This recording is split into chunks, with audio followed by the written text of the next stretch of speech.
அனைவருக்கும் வணக்கம். இந்த காணொலி மூலமாக நம்ம தெரிஞ்சுக்க போகிறது தமிழகத்தில் முதல் 10 இடங்களில் இருக்கக்கூடிய செல்வ செழிப்பான கோயில்கள். இந்த முதல் 10 இடங்கள் அப்படிங்கிறது வெறும் உண்டியல்களில் இடப்படக்கூடிய காணிக்கைகளை மட்டும் அடிப்படையில் இல்லாமல் அந்த கோயில்களுக்கு சொந்தமான விவசாய நிலங்கள், அந்த கோயில்களுக்கு சொந்தமான கட்டிடங்களின் மதிப்பு, அந்த கட்டிடங்கள் மூலமாக அந்த கோயிலுக்கு கிடைக்கக்கூடிய வாடகை வருமானம், இது மட்டுமின்றி உண்டியல்களில் பக்தர்கள் இடக்கூடிய தங்க நகை காணிக்கைகள், தங்க நகை நன்கொடைகள், இது அனைத்தையும் அடிப்படையில் வச்சு இந்த முதல் 10 இடங்கள் அப்படின்றது வழங்கப்பட்டிருக்குது. 10வது இடத்துல இருக்கக்கூடிய கோவில் சென்னையில் உள்ள கபாலீஸ்வரர் கோயில். இந்த கோயிலில் மூலவராக சிவன் கபாலீஸ்வரர் அப்படின்ற அவதாரத்தில் காட்சியளிக்கிறாரு. அம்பாளாக பார்வதி தேவி கற்பகாம்பாள் அப்படின்ற அவதாரத்தில் காட்சியளிக்கிறாங்க. இந்த கோயில் 6ஆம் நூற்றாண்டின் பொழுது பல்லவ மன்னர்களால் கட்டமைக்கப்பட்டிருக்குது.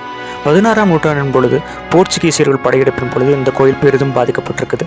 அதற்கப்புறமாக 350 ஆண்டுகளுக்கு முன்பாக இந்த கோயில் மீள்கட்டமைப்பு செய்யப்பட்டிருக்குது. இந்த கோயிலில் கபாலீஸ்வரர் அப்படின்ற ஒரு அவதாரம் எதற்காக எடுக்கப்பட்டிருக்கு அப்படின்னு தல புராணம் என்ன சொல்லுதுன்னா, பிரம்மனுடைய ஒரு தலையை சிவன் கொய்ததாகவும் அவருடைய தலையை கொய்தனால கபாலத்தின் ஈஸ்வரர், அதாவது லார்ட் ஆஃப் தி ஸ்கல் அப்படின்ற ஒரு அடைமொழியும் இருக்குது. இந்த கோயிலில் மொத்தமாக 4 கோபுரங்கள் இருக்குது. இதில் கிழக்கு பக்கத்தில் இருக்கக்கூடிய கிழக்கு கோபுரம் தான் இந்த கோயிலேயே மிகவும் உயரமான கோபுரம். இதன் உயரம் 120 அடி. இந்த கோயிலில் இருக்கக்கூடிய குளமானது 6 ஏக்கர் பரப்பளவில் பிரம்மாண்டமாக அமைஞ்சிருக்குது. இந்த கோயில் சென்னையிலுடைய மிக முக்கியமான நகரப்பகுதியில் அமைஞ்சிருக்கிறதுனால இந்த கோயிலுக்கு தினமும் ஆயிரக்கணக்கான பக்தர்கள் தரிசனம் செய்கிறாங்க. அவர்கள் இடக்கூடிய காணிக்கைகளும் கோடிக்கணக்கில் ஆண்டுக்கு சேருது. அடுத்ததாக 9வது இடம். 9வது இடத்துல இருக்கக்கூடிய கோவில் திருத்தணி முருகன் கோவில். முருகனுடைய 6 படை வீடுகளில் 5ஆம் படை வீடாக திருத்தணி முருகன் கோவில் குறிப்பிடப்படுது. வருடத்தின் 365 நாட்களை குறிப்பிடும் வகையில் இந்த கோவிலில் 365 படிகள் கீழிருந்து மேல் வரை அமைக்கப்பட்டிருக்குது. திருச்செந்தூரில் முருகன் சூரபத்மனை சூரசம்ஹாரம் செய்த பிறகு முக்தி அடைந்த இடமாக திருத்தணி முருகன் கோவில் வரலாற்றில் குறிப்பிடப்படுது. இது மட்டுமின்றி இந்திரனுடைய மகளான வள்ளியை முருகன் இந்த கோயிலில் தான் திருமணம் செய்ததாகவும் குறிப்பிட்றாங்க. திருப்புகழ், திருமுருகாற்று படை போன்ற வரலாற்று இலக்கியங்களையும் திருத்தணி முருகன் கோவில் குறிப்பிடப்பட்டிருக்குது. நாள்தோறும் இந்த கோயிலுக்கு ஆயிரக்கணக்கான பக்தர்கள் தரிசனம் செய்கிறாங்க. சிறப்புமிக்க நாட்களான ஆடி கிருத்திகை, கந்த சஷ்டி போன்ற நாட்களில் 40,000 to 30,000 பக்தர்கள் தரிசனம் செய்கிறதும் வழக்கமாக வச்சுக்கிட்டு இருக்கிறாங்க. இது மட்டுமே இன்றி இந்திரனுடைய யானையான ஐராவதம், வாசுகி போன்ற பாம்புகளுக்கு முருகன் அவர்களுடைய குறைய தீர்த்த இடமாகவும் திருத்தணி முருகன் கோயில் குறிப்பிடப்படுது. அடுத்ததாக 8வது இடம். 8வது இடத்தில் இருக்கக்கூடிய கோவில் காஞ்சிபுரத்தில் அமைஞ்சிருக்கக்கூடிய காஞ்சி காமாட்சி அம்மன் கோவில். இந்த கோயில் 1500 ஆண்டுகள் பழமையானது. 5ஆம் நூற்றாண்டின் பொழுது பல்லவ மன்னர்களால் இந்த கோயில் கட்டப்பட்டிருக்குது. இதற்கப்புறமா 14ஆம் நூற்றாண்டின் பொழுது சோழ மன்னர்களால் இந்த கோயில் விரிவாக்கமும் செய்யப்பட்டிருக்குது. இந்த கோயில் 51 சக்தி பீடங்கள் ஒன்றாகவும் கருதப்படுது. இந்த கோயிலில் சிறப்பம்சமாக 100 தூண்கள் கொண்ட ஒரு மண்டபம் அன்று அமைஞ்சிருக்குது. இந்த காஞ்சிபுரம் காமாட்சி அம்மன் கோவிலானது 5 ஏக்கர் பரப்பளவில் அமைக்கப்பட்டிருக்குது. இந்த கோயில் முழுமைக்குமே சுவர் முழுவதுமே சுவர் ஓவியங்களும் கற்சிற்பங்களும் அமைக்கப்பட்டிருக்குது. இவை அனைத்துமே ஆதி காலத்திலிருந்து காமாட்சி அம்மனை தரிசனம் செய்ய வந்த பக்த கோடிகள், அதாவது வரலாற்று சிறப்புமிக்க பக்த கோடிகளும் உருவங்களையும் கதைகளையும் செதுக்கி வரைஞ்சு உருவாக்கியிருக்கிறாங்க. இந்த கோவிலுக்கு நாள்தோறும் ஆயிரக்கணக்கான பக்தர்களும் வெள்ளி ஞாயிறு போன்ற சிறப்பு பூஜை நிகழ்பெறும் நாட்களில் 10,000க்கும் மேற்பட்ட பக்தர்கள் இந்த கோயிலை தரிசனம் செய்கிறாங்க.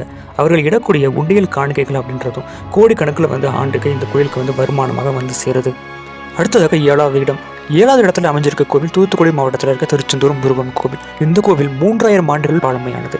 முருகனின் 6 படை வீடுகளில் 2ஆம் படை வீடாகவும் கருதப்படுது. இந்த கோயிலில் ஆண்டுதோறும் நிகழும் சூரசம்ஹார நிகழ்வும் கந்த சஷ்டி விழாவும் உலக பிரசித்தி பெற்றதாகும். இந்த கோவிலில் மாதத்துக்கு 2 முறை உண்டியல் என்றாங்க.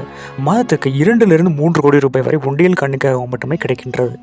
இந்த கோவிலை பற்றின வரலாற்று குறிப்புகளில் ஆச்சரியமான ஒரு நிகழ்வு என்னென்னா, ஐரோப்பியர்கள் இந்தியாவை ஆக்கிரமிப்பு செஞ்சு ஆட்சி செய்த பொழுது இந்த கோவிலில் இருக்கக்கூடிய முருகன் சிலையை அவர்கள் கடத்தி வெளிநாட்டுக்கு கொண்டு செல்ல முயற்சி செய்ததாகவும், அப்படி அவர் கடல் வழியாக இந்த சிலையை கொண்டு செல்லும் பொழுது சுனாமி போன்ற பெரும் கடல் அலைகளாலும் சூறாவளிகளாலும் அவர்கள் கப்பல் தாக்கப்பட்டதாக அவர்கள் சொல்லியிருக்காங்க. இதனை அடுத்து அந்த ஆங்கிலேயர்கள் பயந்து முருகன் சிலையை கடல்லே தூக்கி எறிஞ்சிட்டு தப்பிச்சு போயிருக்காங்க. இதுக்கப்புறமா அங்கிருந்த பக்தர்கள் அந்த முருகனின் சிலையை கடலுக்குள்ளே சென்று மீட்டு கொண்டு ரெசிஸ்டை செய்து தொடர்ந்து வணங்க ஆரம்பிச்சிருக்கதாக ஒரு வரலாற்று குறிப்பு இந்த கோயிலை பற்றி தெரிவிக்கிறாங்க. அடுத்ததாக 6வது இடம். 6வது இடத்துல இருக்கக்கூடிய கோவில் ராமேஸ்வரத்தில் அமைஞ்சிருக்க ராமநாத சுவாமி திருக்கோவில். இந்த கோவில் 12ஆம் நூற்றாண்டில் பாண்டிய மன்னரால் கட்டப்பட்டிருக்கு. அவருக்கு பிறகாக வந்த சோழ மன்னர்களும் இந்த கோயிலை விரிவாக்கம் செஞ்சு பெரிதாக கட்டியிருக்காங்க. இந்த கோயிலோட ஸ்தல புராணம் என்ன சொல்லுதுன்னா, ராமர் இந்த இடத்துல ஒரு லிங்கத்தை பிரதிஷ்டை செய்து வணங்க தொடங்கியதாகவும் சொல்கிறாங்க. ஏன்னா ராமர் ராவணனை ராமாயணத்தில் கொன்றதால ராவணனை கொன்ற பாவம் தனக்கு வரக்கூடாது அப்படின்றதுக்காக இந்த இடத்துல ஒரு லிங்கத்தை பிரதிஷ்டை செய்ததாக வரலாறு சொல்லுது. ஏன்னா ராவணன் அப்படின்றவர் மிகப்பெரிய சிவன் சிவன் பக்தர். சிவன் பக்தரை கொன்ற பாவம் தனக்கு வரக்கூடாது அப்படின்ற ஒரு எண்ணத்துக்காக ராமர் இந்த இடத்துல சிவலிங்கத்தை வந்து பிரதிஷ்டை செய்து வணங்க தொடங்கியிருக்கிறாரு. இந்த கோயிலுக்கு நாள் ஒன்றுக்கு 15,000 to 20,000 பக்தர்கள் வந்து தரிசனம் செய்கிறாங்க. இதுவே விழா காலங்களில் இது நாள் ஒன்றுக்கு 50,000 வரைக்கும் செல்வதற்கான வாய்ப்புகள் இருக்கதா சொல்கிறாங்க. இந்த கோயிலுக்கு நாள் ஒன்றுக்கு லட்சக்கணக்கான ரூபாய் உண்டியல் காணிக்கைகளாகவும் வந்து சேருது. ஆண்டுக்கு 3 to 4 லட்சம் பக்தர்கள் வந்து இந்த கோயிலை வந்து தரிசனம் செய்கிறாங்க. அவர்கள் இடக்கூடிய உண்டியல் காணிக்கைகளும் நிலங்களும் தங்க நகைகளும் காணிக்கைகளும் இவை அனைத்தும் சேர்த்தோம்னா பல கோடிக்கு வந்து இந்த கோயிலுக்கு ஆண்டுக்கு வருமானம் வருவதாக சொல்கிறாங்க. இந்த கோவில் இந்தியாவில் இருக்கக்கூடிய 12 தீர்த்த தலங்களில் ஒன்றாகும். இந்த கோவிலில் 23 தீர்த்தங்களும் இருக்குது. இந்த 23 தீர்த்தங்களை குளிச்சுட்டு ராமநாத சுவாமியை வணங்கினா அவர்களுக்கு இருக்கக்கூடிய பாவங்கள் தீர்ந்து நன்மைகள் நிகழும் அப்படின்றது வந்து ஒரு ஐதீகமாகவும் இந்த கோயிலில் வந்து இருந்துகிட்டு இருக்குது. 5வது இடத்துல இருக்கக்கூடிய கோவில் தஞ்சை பெரிய கோவில். இந்த கோயிலை 1003 to 1010 ஆண்டுக்குள்ள அருள்மொழிவர்மன் அப்படின்ற சோழ மன்னர் வந்து கட்டியிருக்காரு. இவருக்கு ராஜராஜ சோழன் அப்படின்ற ஒரு அடைமொழியும் இருக்குது. இந்த கோயிலுக்கு நாள் ஒன்றுக்கு 10,000 to 20,000 பக்தர்கள் தரிசனம் செய்யறதுக்காண்டி வராங்க. இந்த கோயிலோட விமானம் அதாவது கோபுரம் அப்படின்றது 216 அடி உயரமும் கொண்டது. இந்த கோயிலில் இருக்கக்கூடிய நந்தி சிலையானது 16 அடி நீளமும் 13 அடி உயரமும் கொண்டதாக இருக்குது. இந்த நந்தி சிலை ஒரே ஒரு கல்லை வந்து செதுக்கி உருவாக்கியிருக்கிறாங்க.